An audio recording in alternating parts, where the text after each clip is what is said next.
पंडित जी नमस्कार, आपका शुभ नाम?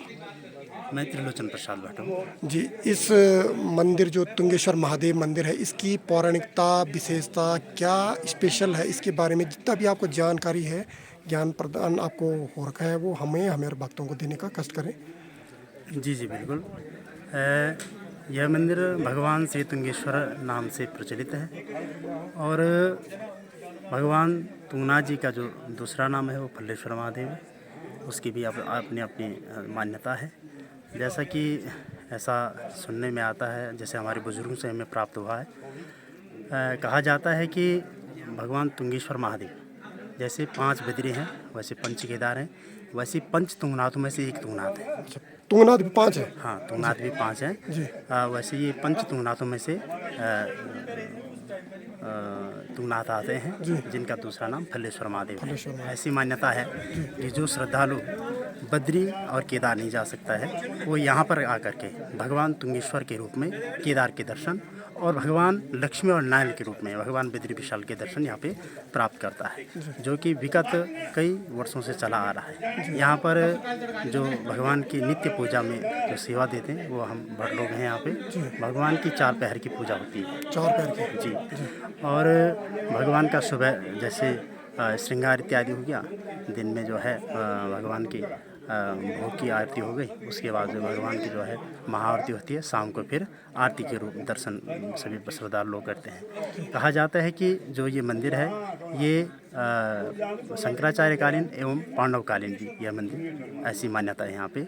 और हमारा जो ये यहाँ का भूभाग है करीब 15 गाँव का, जो हमारे पंचकोटी लोग, अभी आप लोगों ने देखा होगा, यहाँ पे एक बन्यात का आयोजन होने जा रहा है। जैसे कि आपने, अगर हम उदाहरण के तौर पे कहें कि जैसे माँ नंदा देवी की राजात होती है प्रत्येक 12 साल में, तो वैसे ही विधान यहाँ पे भी है। तो यहाँ पे 20-25 साल में बारी बारी करके एक बार भगवान तुंगनाथ जी और एक बार माँ भगवती जो है बन्यात के रूप में आती है। उसका तात्पर्य जो होता है कि प्रत्येक गांव में जा कर के, जैसे कि दिशाएं होती हैं, उन्हीं दिशाओं के माध्यम से ही यात्रा होती है, जैसे पूर्व, पश्चिम, उत्तर, दक्षिण। तो इस प्रकार की 4 यात्राएं की जाती हैं। उन यात्राओं का अपना अपना एक महत्व होता है और विशेषकर ये मान के चलें कि जो श्रद्धालु यहाँ पे नहीं आता है, जिस भी कष्ट में वो रहता है अपने घर पे, भगवान स्वयं वहाँ पर जा कर के उसके कष्ट निवारण एवं उसकी जो है धन धान्य ऐश्वर्य का ऐसा आशीर्वाद उसको दे करके फिर भगवान की जो है माँ भगवती की 6 महीने में और भगवान तुंगेश्वर महादेव की साल भर में यज्ञ होता है, जो कि बहुत बड़ा भव्य और विशाल यज्ञ का आयोजन किया जाता है, जिसमें भंडारा इत्यादि और कई हजारों लोगों की संख्या में यहाँ पे भीड़ जो है लगती है भगवान के दर्शन इत्यादि करने के लिए। बाकी जैसे आपने कहा कि इस मंदिर में जो गर्भगृह में भगवान है वो भगवान तुंगेश्वर महादेव के जो यह मंदिर समर्पित है, उनके साथ में संरक्षण के रूप में भगवान नारायण है, भगवान रिद्धि सिद्धि के साथ में गणपति विराजमान है और माँ भगवती जो चंडिका देवी है वो कुंवारिका स्वरूप में विराजमान है। जी। जी। और यहाँ पर कुछ ऐसे भी बता रहे हैं कि यदि किसी को सांप ने डस लिया तो उसके बारे में क्या है यहाँ पे? जी बिल्कुल, ऐसी मान्यता है। मुझे भी लगभग 20 साल हो गए हैं और मैं भी भगवान की सेवा में लगा रहता हूँ। और कहते हैं कि प्रत्यक्षम किम प्रमाणम, प्रत्यक्ष को प्रमाण की आवश्यकता नहीं होती है। मैंने जो है स्वयं, क्योंकि मैं भगवान की सेवा में रहता हूँ, तो लगभग जैसे श्रावण इत्यादि में इस प्रकार की घटनाएं ज़्यादा होती हैं, तो उस समय जो भी, चाहे इस क्षेत्र का हो चाहे किसी भी अन्य क्षेत्र का, एक शर्त होती है कि जैसे ही इस प्रकार का कोई सर्पदंश इत्यादि होता है तो उसको जो है तुरंत मंदिर में आना पड़ता है, स्नान इत्यादि करने के बाद जो है।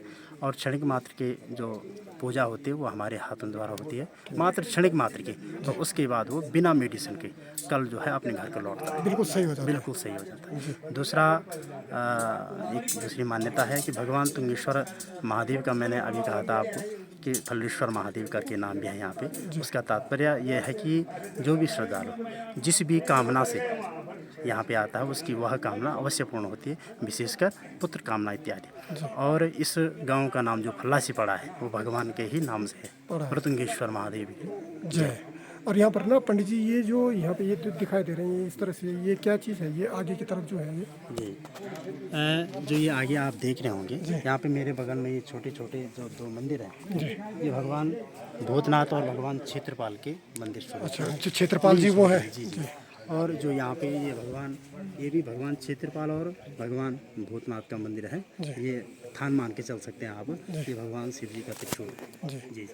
और इस मंदिर के जो ऊपर एक थोड़ा आपने देखा होगा, अब कुछ शेर टाइप के नज़र आ रहे हैं, ये क्या चीज़ है? ये जितने भी आपको उत्तराखंड में या कहीं भी मंदिर मिलेंगे, मंदिर संहिताएँ मिलेंगी, उनमें शेर, हाथी इत्यादि आपको देखने को मिलेंगे। जी जी जी।